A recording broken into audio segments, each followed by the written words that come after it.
For as long as humans have looked at the stars, we have wondered, are we alone? In the middle of the 20th century, as UFO sightings exploded across the United States, the U.S. Air Force launched a top-secret project. Its mission, to investigate strange objects seen in the sky, determine whether they were a threat to national security, and uncover the truth about whether UFOs were real. The project would last more than 20 years, collect over 12,000 reports, and spark endless debate about what the government knows about extraterrestrials. This project was called Project Blue Book. Part 1. Origins of the project. It all began after World War II. In 1947, a private pilot named Kenneth Arnold reported seeing 9 strange disc-shaped objects flying near Mount Rainier in Washington state. Newspapers picked up the story, and suddenly the phrase "flying saucer" entered popular culture. Just weeks later, in Roswell, New Mexico, rumors exploded about a crashed UFO. The military first claimed it had recovered a flying disc, only to change the story the next day, saying it was just a weather balloon. For many, this quick cover-up was suspicious, and the idea of government secrecy surrounding UFOs was born. The U.S. Air Force responded to the public panic by launching official studies. First came Project Sign in 1948, then Project Grudge in 1949. Finally, in 1952, the work was reorganized and renamed Project Blue Book, based at Wright-Patterson Air Force Base in Ohio. Its mission was clear: collect, analyze, and explain UFO sightings. But, as the files grew, so did the mystery. Part 2. The Wave of Sightings. The early 1950s saw a huge surge in UFO sightings across the country. One of the most famous incidents happened in July 1952, when strange lights appeared over Washington, D.C. For several nights, radar operators at National Airport tracked unknown objects flying over the U.S. Capitol. Fighter jets were scrambling, but the objects seemed to vanish and reappear at will. Newspapers called it the Washington UFO invasion. Project Blue Book investigators were sent to calm the public. Their explanation? Temperature inversions, a weather effect that causes radar errors. But many pilots and radar operators didn't believe this. They insisted what they saw was solid, physical craft. Reports like these continued. Farmers, policemen, pilots, and even military officers reported seeing glowing discs, cigar-shaped crafts, and lights performing maneuvers impossible for any known aircraft. Blue Book collected these accounts, but often the official explanations blamed weather balloons, planets, or aircraft misidentifications. Still, not all cases were so easy to dismiss. Part 3. The Unsolved Cases. Project Blue Book investigated more than 12,000 reports of UFOs over the years.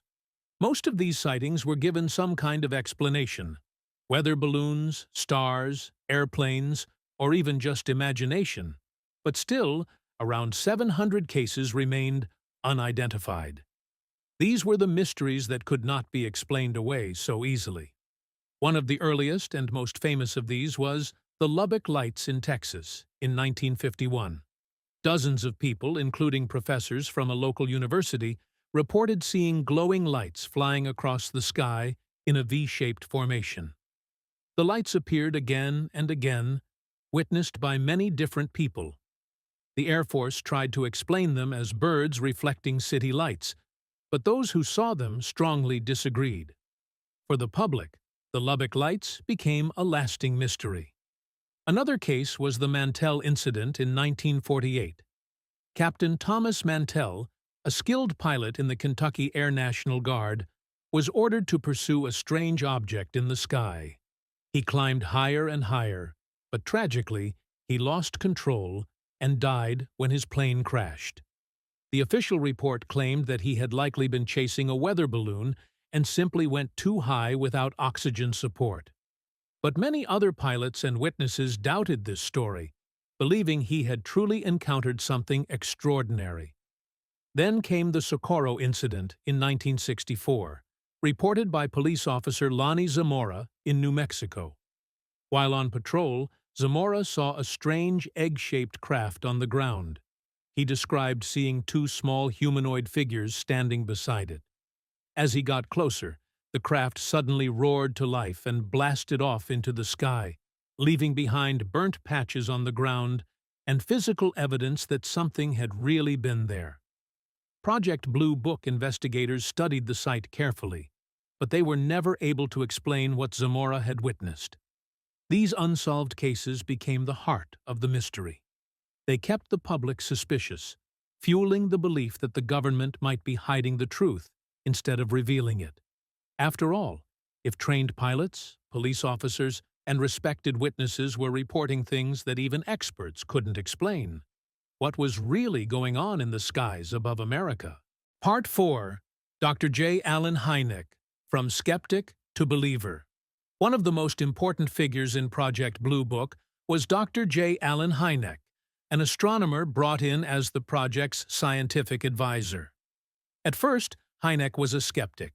He believed UFO reports were simply misidentified stars, planets, or aircraft. But over time, as he studied hundreds of reports, his opinion began to change. He realized that many witnesses were trained observers, military pilots, police officers, radar operators, people unlikely to be fooled by Venus or weather balloons. Hynek became frustrated with the Air Force's quick dismissals and their attempts to explain away sightings. By the 1970s, after Blue Book was closed, he openly admitted that some cases seemed to suggest UFOs were real, physical craft of unknown origin. He even coined the famous term close encounters to classify different types of UFO experiences. Hynek's transformation from skeptic to cautious believer became a turning point in UFO history, inspiring future researchers and even Steven Spielberg's classic film Close Encounters of the Third Kind. Part 5. The Closure and Legacy. In 1969, after years of growing public interest and pressure, the U.S. Air Force asked scientists at the University of Colorado to conduct an independent study of UFOs. The resulting Condon report concluded that UFOs posed no threat to national security, and that further study was not justified. Based on this report, Project Blue Book was officially shut down in 1969. The Air Force announced that UFOs were not real, and that the government had no further interest in the subject. But the story did not end there. Decades later, declassified files showed that hundreds of cases remained unexplained. Many UFO researchers believe Blue Book was never about revealing the truth, but about controlling the narrative, keeping the public calm while hiding what the military really knew. In recent years, interest in UFOs has returned. The Pentagon has admitted to studying unidentified aerial phenomena, UAPs, and Navy pilots have released shocking videos of objects performing impossible maneuvers. For many, this raises the question, was Project Blue Book really the end of UFO research, or just the beginning? The mystery continues.